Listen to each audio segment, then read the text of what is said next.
করছি না আমরা এই জমিন ছেড়ে যাবো না। ততক্ষণ আমরা যাবো না যতক্ষণ না তোমরা আমাদেরকে নিঃশ্বাস করে দিবা। হয় আমরা নিঃশ্বাস হবো, নয় জমিনের মধ্যে কালেমার কথা করবো ইনশাআল্লাহ। আর মনে রেখো, আমাদের রাসূল বিজয়ের ওয়াদা দিছে।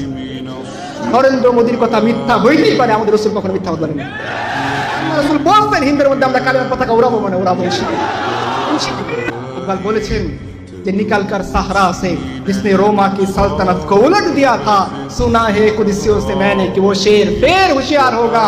যারা রোম পারস্য সালতানাতকে কাঁপাই দিয়েছেন, ইনশাআল্লাহ ইনশাআল্লাহ ইনশাআল্লাহ सब आखिर गुरिजा होगा जलवाए खुर्शीद से, ये चमन मामूर होगा नगमाए तौहीद से। ইকবাল বলেছেন যে ইনশাআল্লাহ গোটা দুনিয়ার বুকে তৌহিদ কায়েম হবে, মুশরিক সব ছিন্ন বিচ্ছিন্ন হয়ে যাবে। যখন আমাদের পরিত্রাণকারী ঈসা মসিহ আসবেন, দাজ্জাল ভয় পালাবে না, ঈসা মসিহ ভয় পালাবে। দাজ্জালের অনেক শক্তি, অনেক ক্ষমতা, আল্লাহ সুবহানাহু ওয়া তাআলা তাকে জীবিতকে মৃত করার, মৃতকে জীবিত করার ক্ষমতা দিবেন।